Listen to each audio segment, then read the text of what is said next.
காவேரி மேலாண்மை வாரியத்தை உடனடியாக அமைக்க வலியுறுத்தி பிரதமர் நரேந்திர மோடிக்கு முதலமைச்சர் ஜெயலலிதா கடிதம் எழுதியுள்ளார். தமிழக மக்களின் நலனை மத்திய அரசு கருத்தில் கொண்டு விரைவில் காவேரி மேலாண்மை வாரியம் அமைக்க வேண்டும் என்றும் மத்திய அமைச்சர் அனந்தகுமார் அளித்த பேட்டியில் காவேரி மேலாண்மை வாரியம் அமைக்கும் திட்டம் மத்திய அரசிடம் இல்லை என்று தெரிவித்திருப்பது தமிழக மக்களை ஏமாற்றமடை செய்திருப்பதாகவும் தன் கடிதத்தில் குறிப்பிட்டுள்ளார்.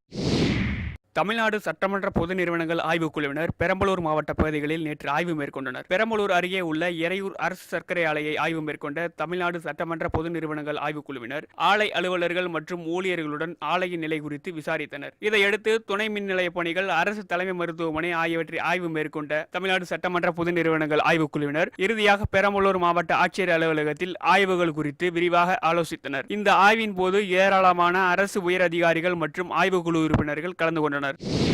கூடங்குளம் அணு உலை எதிர்ப்பாளர் உதயகுமார் மீது மத்திய உளவுத்துறை பொய்யான அறிக்கை தாக்கல் செய்திருப்பதாக அணு உலை எதிர்ப்பு கூட்டமைப்பு தலைவர் ஆண்டன் கோமஸ் தெரிவித்துள்ளார். இதுகுறித்து நேற்று சென்னையில் நடந்த செய்தியாளர்கள் சந்திப்பின் போது பேசிய ஆண்டன் கோமஸ், தொண்டு நிறுவனங்கள் அமெரிக்காவில் இருந்தும் ஜெர்மனியில் இருந்தும் உதவியை பெற்றுக்கொண்டு அணு உலைக்கு எதிராக சிலர் போராட்டத்தில் ஈடுபடுவதாக மத்திய உளவுத்துறை பொய்யான அறிக்கை தாக்கல் செய்திருப்பது போராட்டத்தில் ஈடுபட்ட மக்களின் கேலிக்கூத்தாக ஆக்கியிருப்பதாக தெரிவித்துள்ளார். மேலும் அணு உலை எதிர்ப்பு போராட்டத்தில் பங்கேற்ற மக்கள் தங்களுடைய சொந்த பணத்தையே செலவு செய்ததாகவும் யாரிடமும் எந்தவித உதவியும் பெறவில்லை என்றும் செய்தியாளர்கள் சந்திப்பில் போது தெரிவித்துள்ளார்.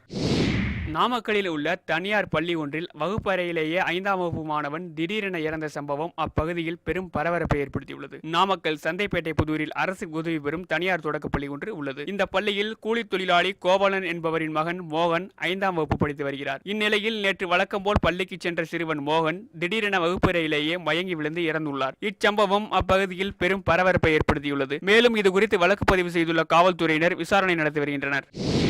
சமீபத்தில் திரைக்கு வந்து வெளியாகி ஓடிக்கொண்டிருக்கும் படம் மஞ்சப்பை. இந்த திரைப்படத்தின் திருட்டு விசிடியை தடை செய்ய வலியுறுத்தி இயக்குனர் ராகவன் சென்னை காவல்துறை ஆணையரிடம் மனு அளித்துள்ளார். விமல், லட்சுமி மேனன், ராஜ்கிரண் ஆகியோர் நடித்து திரையரங்கத்தில் ஓடிக்கொண்டிருக்கும் படம் மஞ்சப்பை. இந்த திரைப்படத்தினுடைய திருட்டு விசிடியை விருதுநகரில் உள்ள தனியார் திரையரங்கம் ஒன்றே தயாரித்து வெளியிடுவதாகவும் இதனை விசாரித்து குற்றவாளிகளை உடனடியாக கைது செய்ய வலியுறுத்தியும் இயக்குனர் சங்க தலைவர் விக்ரமன் தலைமையில் அப்படத்தின் இயக்குனர் ராகவன் சென்னை மாநகர காவல்துறை ஆணையரிடம் மனு அளித்துள்ளார்.